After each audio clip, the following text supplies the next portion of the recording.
Hey everybody, it's gonna be a hot day, so I thought I'd get out and do a morning paddle. But I also wanted to talk about water safety. When I am catching a drift in my canoe and I'm playing the ukulele, I'm always watching my surroundings. If I'm not tied to the dock, I'm watching my surroundings. I'm watching the wind. I'm very well aware of spilling. And there's certain things that in the canoe, some things that I always have with me in my canoe. Something to bail out water, because things happen. A boat might go by fast and splash water in you. You might catch a wave, or you tipped, and then your canoe is full of water. So always have some kind of way to bail out. That's one. So that's what I always carry with me. Obviously a paddle.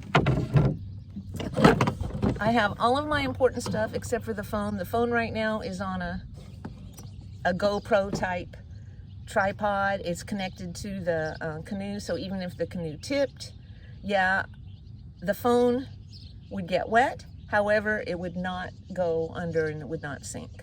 So it's relatively safe, and I don't go out in rough waters where anything can happen. I also have this. This is a floating box. And as you can see right now, it's connected to the canoe. So if I should spill and fall out of the canoe, my stuff is not going to fall out. So those are the two. Those are really important. So now, what I also always have, and I'm sitting on it right now, is I have a life jacket, and I also have an extra floating device.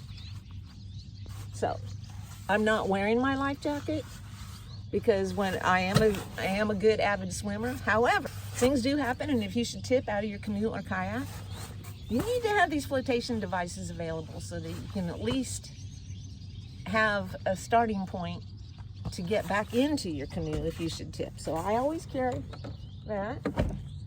My ropes, my tie-out ropes. One is right here.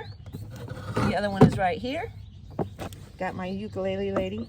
Another thing I carry, Ellie, my dog, likes to go along with me also. So here, let me put this back in. Here I have a little Ellie life jacket. And in this little bag here, I've got an Ellie bowl. And I have an emergency backup bottle of water for myself or for the dog, just in case. You never know. And that rides with me there. I also carry with me, this is a floating tie-out rope. Usually I have it in the case, but I brought it out so that you could see. And what this is basically the rope floats. So if something should happen to me, and if there's something that I can tie to, even if I'm near the levee or whatever, the rope will stay floating so boaters will see me. So these are all things that are good ideas to carry with you if you're going to go out in a canoe or a kayak. That's part one. Part two is, a couple weeks ago, my friend Jack Hanna, he asked me, he said, Eileen, a little bit, by any chance, are you prepared to get back in your canoe if you should tip your canoe? And I said, no, I haven't really thought about it. He goes, well, you should come over here and we'll empty your canoe, and then we're going to empty you out of the canoe and see if you can get back in it. I'm like, okay, good plan. I have another canoe. It's a Coleman. It's wider than this canoe. But anyways, I stupidly tried to step into the canoe. It was only tied on the stern side. The bow side was not tied to the dock. And when I went to step in the canoe, canoes have a balance point right in the center. If you go to the left or to the right, it's not so hard to tip these things. So I stupidly stepped into the canoe. The proper way to get into the canoe from the docks is to sit on the docks, put your legs in the canoe, in the middle, and then with one move you swing over. Maybe I'll demonstrate that later, especially if you're in the water and you're trying to get back in the canoe. Okay, so anyway, long story short, I fell in. I was holding my phone. This is a command to iPhone 12 Pro. I was on the phone talking to my friend when I splashed, and I came up and I was still on the phone, you know, and I said, "Are you still there?" "Yes." And I said, "I just fell in the water. I gotta go." So I hung up, and in the meantime, I was trying to get back in the canoe. And Jack Hanna, you're right. I gotta learn how to get into the canoe if I should take a spill, because it doesn't matter if, you know, I've prepared for everything to stay in the canoe. However, how do I get back in the canoe, especially if it's taken on water? Because when you go to the side, it fills up. You know, and where I'm only, at this moment, how high am I? Hey, spider.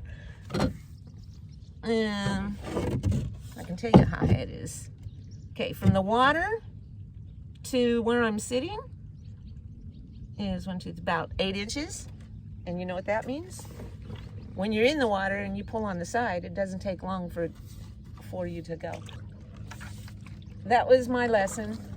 It was an expensive one because my iPad was in the canoe, not in a waterproof thing.